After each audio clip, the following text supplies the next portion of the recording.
আসসালামু আলাইকুম রহমতুল্লাহি ওবারাকাতু। প্রিয় শিক্ষার্থীরা, 2 মিনিটস স্টাডিতে সকলকে স্বাগতম। আজকের ক্লাসে আলোচনা করব ষষ্ঠ শ্রেণীর বাংলা বইয়ের পুতুল গল্পটির সংক্ষিপ্ত আলোচনা নিয়ে। পুতুল গল্পটি লিখেছেন বাংলা সাহিত্যের কিংবদন্তি হুমায়ুন আহমেদ। পুতুল গল্পটি অতি সংক্ষিপ্ত আকারে তুলে ধরব আজকের এই ভিডিওতে। প্রিয় শিক্ষার্থীরা, তাহলে চলো মূল গল্পে চলে যাওয়া যাক।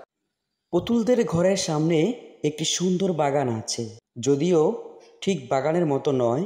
সেখানে 3টি বিশাল গাছ, যার একটি হচ্ছে রেন ট্রি আর 2টি কদম গাছ।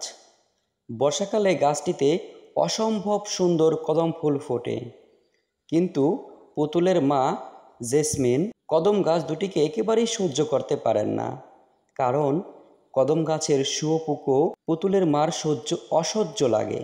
তাই প্রতি বছর তিনি গাছ দুটি কেটে ফেলতে বলেন, কিন্তু কোনো অজানা কারণে গাছ দুটি কাটা হয় না।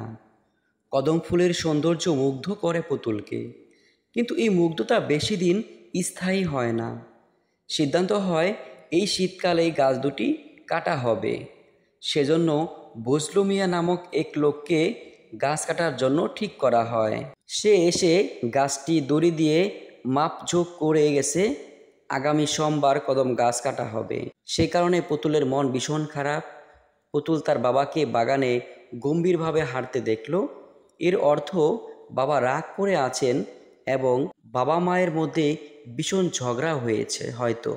পুতুলের মধ্যে বোঝ আসে না যে বড়রা কেন ঝগড়া করবে। পুতুল রেন্ট্রি গাছের দিকে এগোতে থাকে। পুতুলের বাবা পুতুলের নিঃসঙ্গতা অনুধাবন করতে পারেন। তিনি পুতুলকে কাছে ডাকেন। রেন্ট্রি গাছটির নিচে বসে কি করা হয় জিজ্ঞেস করেন। পুতুল উত্তর দেয় না। পুতুলের বাবা রহমান সাহেবের খুব ইচ্ছে করে পুতুলের রেশমি চুলে হাত বুলিয়ে দিতে, কিন্তু কোনো অজানা কারণে দেন না। পুতুলের সাথে তার পিতা রহমান সাহেবের কুশল বিনিময়ের পর পুতুল তার পিতাকে জিজ্ঞেস করে গাছগুলো কেন কাটা হবে। পুতুলের পিতা তাকে জানালো গাছগুলোতে শুঁয়োপোকা হয়, যা তার মা সহ্য করতে পারেন না। তাছাড়া গাছগুলো কাটা হলে ঘরে প্রচুর রোদ আসবে। কিন্তু পুতুলের মন তারপরও বিষাদে পূর্ণ হয়ে থাকে। প্রিয় শিক্ষার্থীরা, এই ছিল পুতুল গল্পটির অতি সংক্ষিপ্ত আকারের বর্ণনা। এবার আমরা জেনে নেব পুতুল গল্পটির মাধ্যমে লেখক আমাদের কি বোঝাতে চেয়েছেন। পুতুল গল্পটি আমাদের প্রত্যেকের জন্য একটি গুরুত্বপূর্ণ বার্তা নিয়ে আসে।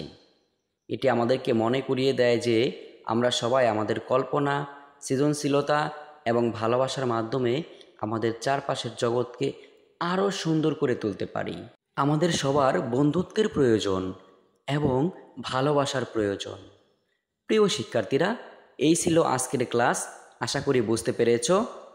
যারা আমার চ্যানেলে নতুন রয়েছ তারা চ্যানেলটি সাবস্ক্রাইব করে রেখো, আর যারা ফেসবুক থেকে দেখতেছো তারা পেজটি ফলো দিয়ে রেখো। আর নতুন নতুন ভিডিও পাওয়ার জন্য 2 মিনিটস স্টাডির সাথেই থেকো। ধন্যবাদ সকলকে।